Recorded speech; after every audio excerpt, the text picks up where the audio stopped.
કચ્છમાં આહિર સમાજના લોકોએ મોટો નિર્ણય લીધો છે, જેમાં લગ્નમાં રીતિ રિવાજોને લઈને નિર્ણય કરાયો છે।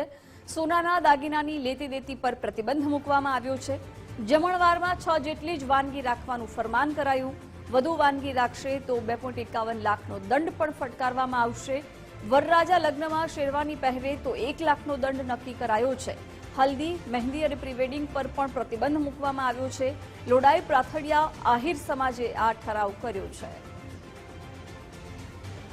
અમારે ગત મીટિંગ અને નાત ભેગી થયેલી ત્યારે અલગ અલગ જે દૂષણ હતા, જેથી કરીને દાગીના, પછી અલગ અલગ જે ઠરાવ કરેલા એનામાં પ્રીવેડિંગ છે, વિડીયો શૂટિંગ છે, દાંડિયા રાસ છે, પછી એનાથી ઘણા બધા દૂષણ થતા હતા, એટલે એ બધાએ કાઢી અને ઠરાવ કરેલો છે। અને અમારે કુલ 32 ગામ છે, એમાં 28 ગામોની વહી છે, 4 ગામ અન્ય બીજા છે, એટલે 32 ગામ છે। 32 ગામમાં અમે 10-10 યુવાનીઓની કમિટી બનાવેલી છે।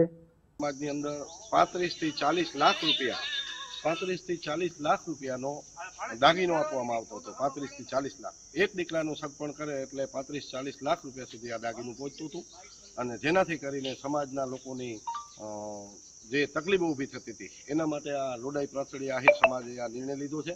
અને એની અંદર અમે પાંદડા, ઝરમર, હાથની ચૂડ અને હાથનું પંજો આના ઉપર સદંતર પ્રતિબંધ કરી અને નવા બંધારણ પ્રમાણે અમે જો સગપણ થાય છોકરાનો તો એના માટે છોકરા છોકરીને સગપણની અંદર છોકરાવાળાએ ખાલી 38 ગ્રામનો મંગલસૂત્ર અને અંદાજિત 4 તોલા અને રામરામી જે અમારી આહિરની ઓળખાણ છે એ રામરામી 4 તોલાની આ 2 વસ્તુ અને કાનનો એક અને પગની જે ચાંદીની વસ્તુ આવે આ 4 જ વસ્તુ આપવા માટે જે 40 લાખના 50 લાખ ને 25 લાખ રૂપિયા સુધી દાગીના આપવામાં આવતા હતા, એની જગ્યાએ હવે 8 થી 10 લાખ રૂપિયાની અંદર દાગીના આપી